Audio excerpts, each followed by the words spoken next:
Hey gang, Sally here. Thanks for stopping by today. Really appreciate that.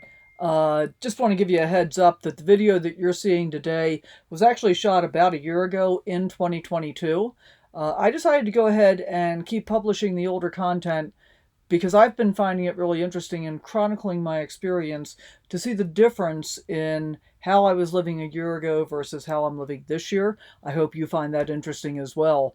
If you haven't already, please consider subscribing to the channel.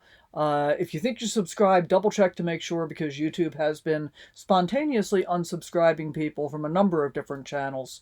Give us a like, hit the notification bell, leave a comment down below, let us know what you thought of the video, and none of that costs you anything, but it all really helps out the channel and helps us get the recognition from YouTube that we're looking for. So let's roll the intro and get right into today's video.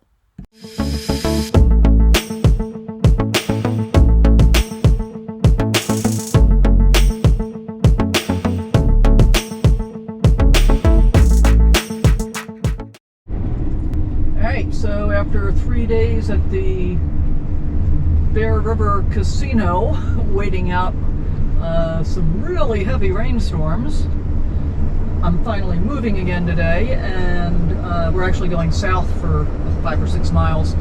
We're going to head down to Ferndale, get some breakfast. We're going to check out the little town.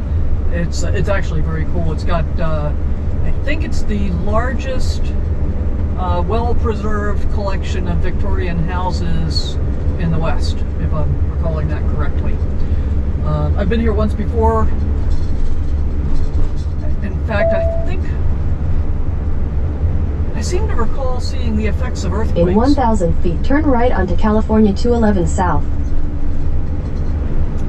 Yeah, I seem to recall seeing a couple of houses that were, you know, like half buried in the ground. I can't remember what earthquake that was left from. I think the last time I was here was maybe, I want to say like, maybe 1999, I'm thinking.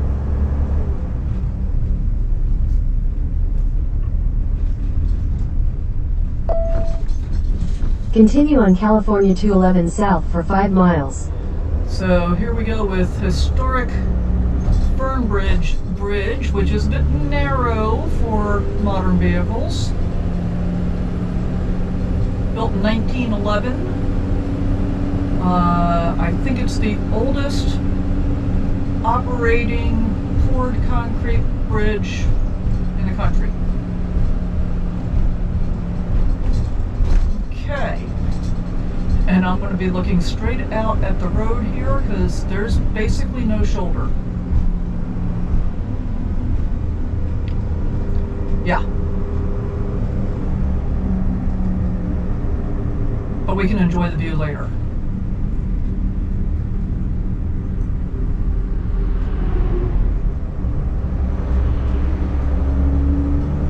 Yeah, I'm only doing 15 miles an hour. The speed limit's 40.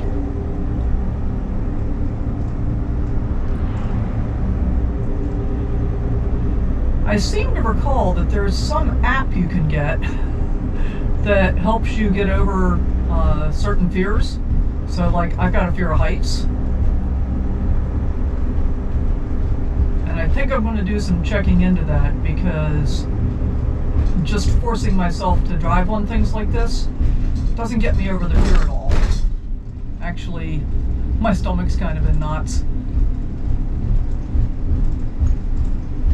Yeah, I'm right on the cat eyes.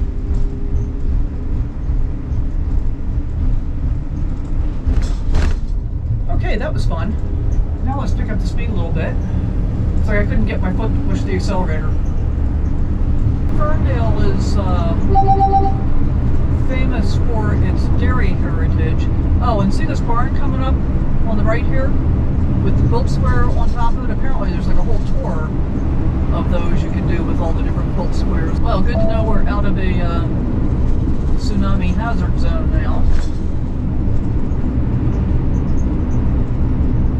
I think the light-colored cows are Guernseys, perhaps? Okay, so we're officially in Ferndale.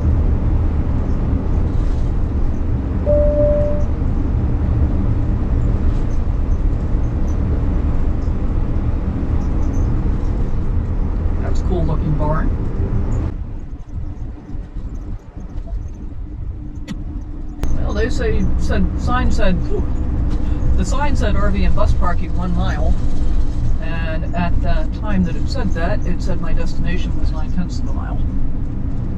So I think I'm going to use the RV and bus parking, or I could do what this guy did and just put it up on the sidewalk, I guess. Probably better not to. Alright, here comes some of the Victorian buildings.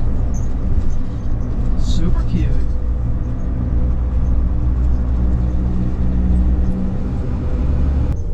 We just finished breakfast at Papa Joe's on Main Street in Ferndale. Really good. Actually, maybe the best pancakes I've ever had. Really light and fluffy. Tasted great. I indulged. Didn't eat them all though, so there's that. But check out these Victorian buildings. Aren't they beautiful? The town is really very nicely preserved. Did I just run a stop sign? Might have. Maybe not. Not entirely sure, actually. Look, an old Rexall drug. Don't see those around very often anymore. I love the colors on Stitch and the building next to it, which I think is the coffee shop. Yeah. The colors are just awesome. This one on the left, Elvin. Cute little shops. I would really recommend taking some time to walk around. I love Gazebo. Sorry. Take the time to walk around and see what there is to see here. Alright, so my next stop, I'm heading for Fort Humboldt State Park, which is in Eureka. I'm also going to be looking for some groceries, and I need to get some fuel, things like that. Oh, this is interesting. Interesting garden with a miniature Victorian. Very cool. Woe Interpretive Gardens. Unfortunately, they appear to be closed.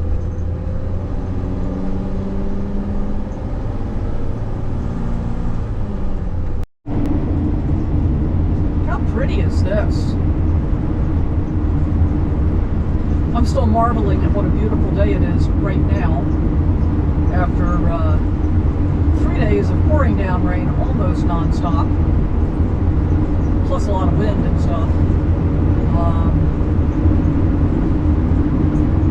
And unless the weather forecast has changed, we're just getting some clearing during the middle of the day today, and then it's going to start raining again this afternoon, overnight.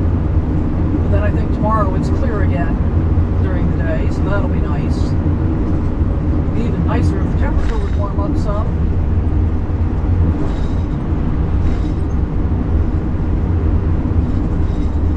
But this is just absolutely gorgeous landscape. All the green, all the trees. Yeah, man. I have an Apple Watch and it records my steps all day long. But on a typical day, even if I'm not like going for a hike or something, usually I will manage to walk at least 6,000 steps. That's like the absolute minimum. I noticed this morning when I looked at yesterday's number of steps, it was either 1,600 and change or 1,900 and change. But all of that was just walking around in my 24-foot long RV, which is pretty funny to even be able to get that many steps in.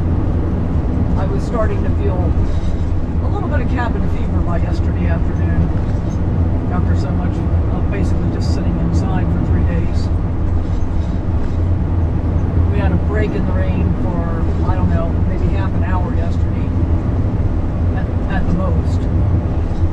So I did get out for a few minutes, but really just a few minutes. You should be seeing the ocean coming up here before too long. Maybe another mile or so. Yeah, there we go. Off there to the left. So, here we are in Eureka. And we're just going about a mile to get to the state park. Hopefully they've got adequate parking. We'll find out.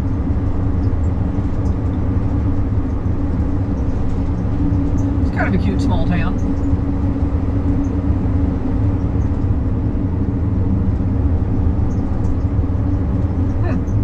Beer tasting and ice cream. I wonder if they're doing beer floats at the brewery tours place.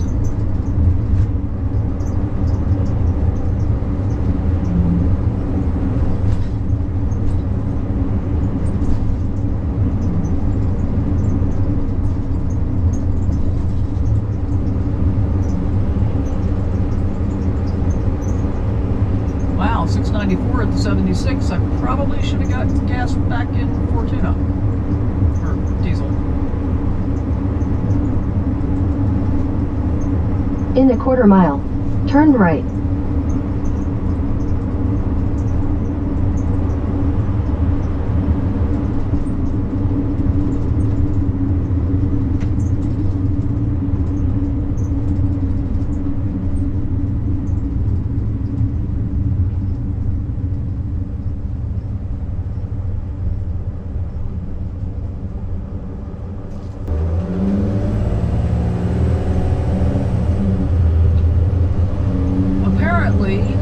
Ulysses S. Grant was the Turn right, then turn left.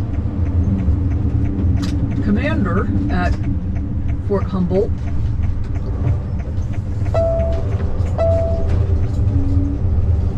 But really didn't Turn like left, then your destination will be on the left. Apparently he really didn't like it and left after 6 months. I think he retired at that point from the Army.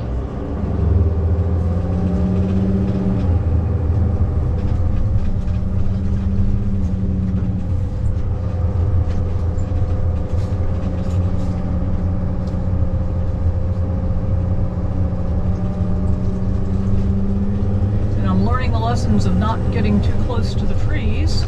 Your destination is on the left. So I'm less likely to be scraping up the top and sides of the RV. Well, this is pretty. Yeah. Pretty.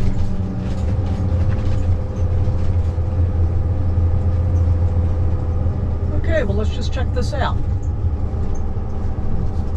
There's not a whole lot of the original buildings left.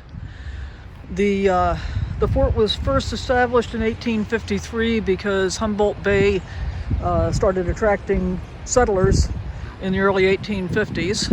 There were also a bunch of Native Americans here. The dumpster thing just pulled up. I bet that's going to be noisy. Anyway, this big building over here is original. That's the hospital, still standing. That's where usually there's a museum there, but it's closed for renovations. And then this building over here is the doctor's headquarters house where he lived. And then as you walk through, I'm gonna give you a view of the trash truck here in just a moment. Yeah, as you walk through, you can see that that cutout that kind of looks like a tent shape. That's where the initially tents and then barracks were. Oh, I can see the Planet Fitness from here, which is where I need to be next. The officers, especially the higher ranking ones, had pretty nice quarters. The soldiers, not so much. And Ulysses S. Grant, came here originally as a lieutenant and was promoted to captain, if I'm remembering correctly. I think that was 1854. And then we're going to walk over here and check out some logging history related stuff. So let's go see what we got.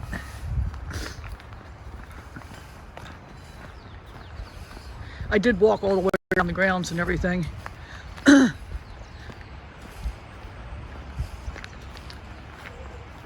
Pretty cool.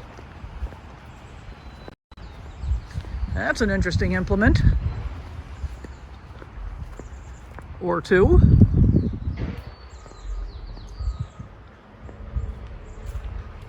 Is it going to tell us what it is? Log arch from 1950. Okay. Check this guy out.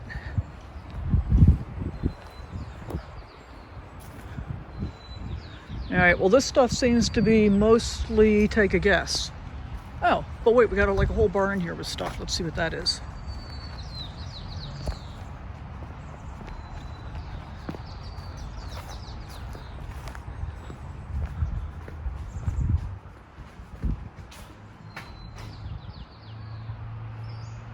This is the Bear Harbor Lumber Company locomotive, and I think I don't think I'm going to be able to get a good shot of the loco.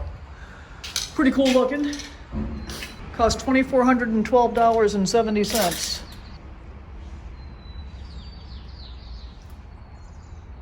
Doesn't say what year though. That could have been a better sign. Look at the size of that log. That's a big one. Oh, interesting. So the trucks that they're using to transport large logs are actually quite small. Like, that's one truck, which is also basically its cradle.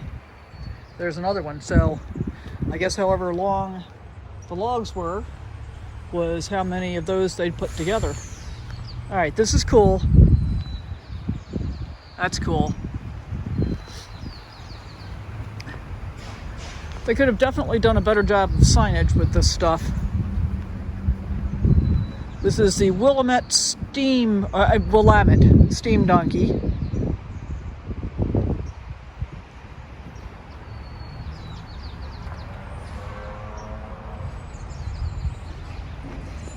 What's this guy? Besides cool. Washington Slackline Yarder, circa 1926.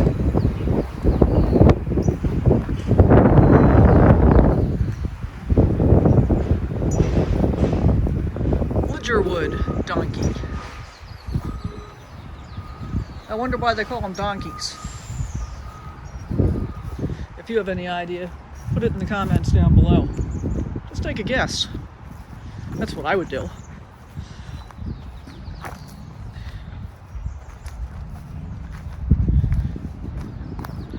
Yeah, as I say, the signage is not super good.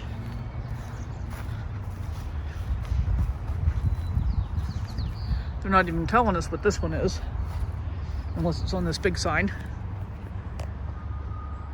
Dolbear and his donkey transforming timber technology.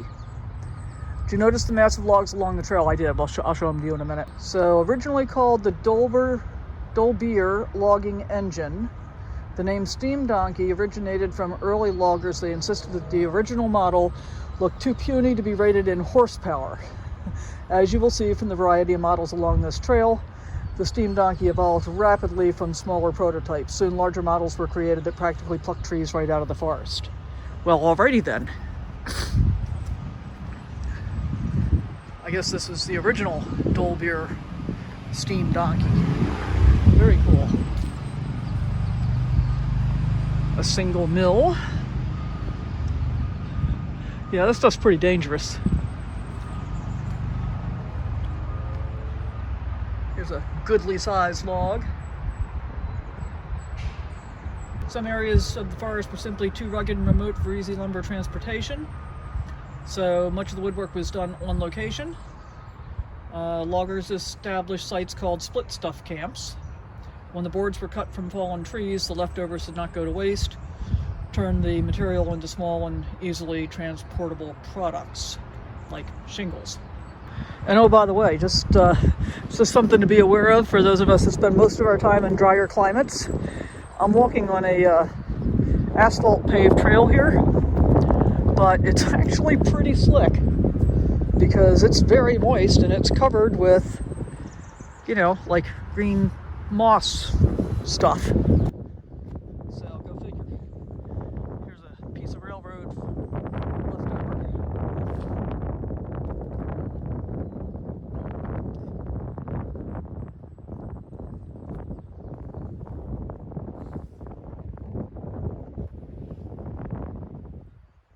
quite the logs here.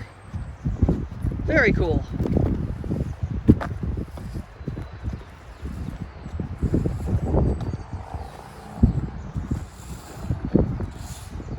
And of course there was a company town kind of thing here as well. All right, well there you have it. That's your history of logs and logging, as well as Fort Humboldt. This is downtown Eureka, northbound. So that's one way. We didn't get to see this part coming into town in the pouring down rain on Sunday several days ago. But we get to see it on the way out. Ooh, there's cute little Victorian buildings, a la Ferndale. But not nearly as many of them as there are left in Ferndale.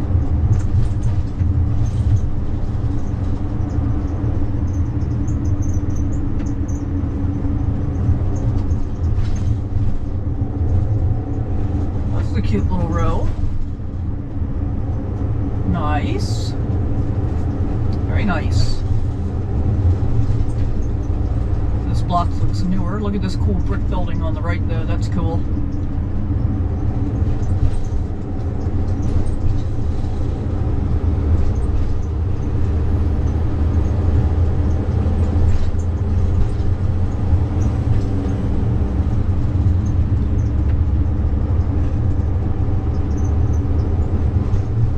Next stop is Tractor Supply.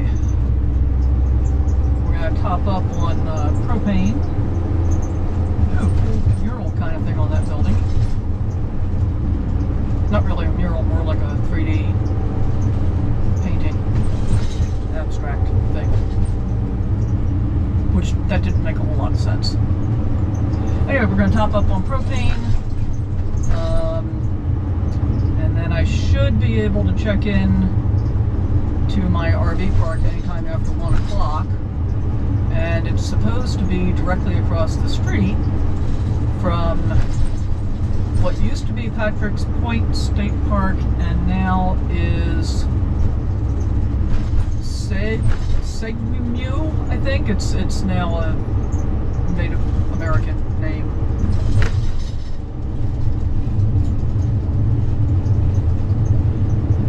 So I have no idea who Patrick is or why it was named for him to begin with. But apparently a lot of stuff is getting renamed to give honor to the people that came before. And I think we still call them Native Americans here. I think in Canada they call them First Nations. Well, here we are driving through Patrick Point State Park, which is now Sue Meg State Park.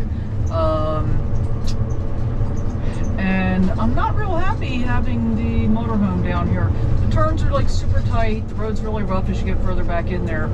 So I think what I'm going to do is go ahead and go to my RV park, and I'm thinking get my bike off and ride over here. I think that might be wisdom.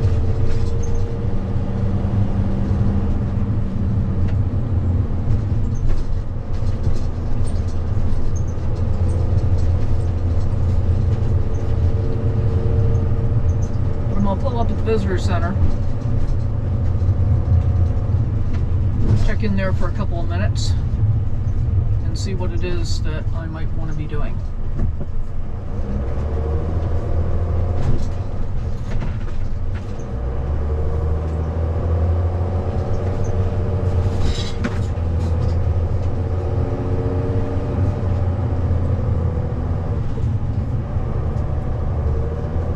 Yeah, they're not really set up here for motorhomes, I'm thinking. Although they do have longer spaces right here, so go figure.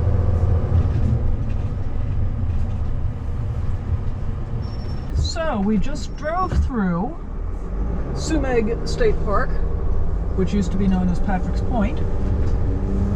And now we're going to go to Azalea Glen RV Park and get checked in, get hooked up.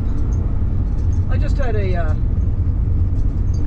lovely conversation with the docent at the visitor center, probably for almost an hour. We talked about all kinds of things. We talked about, possible trails to hike, places to go, things to see. We talked about dogs, talked about all kinds of things. So now, let's get set up for the evening. Well, this looks like a very nice RV park.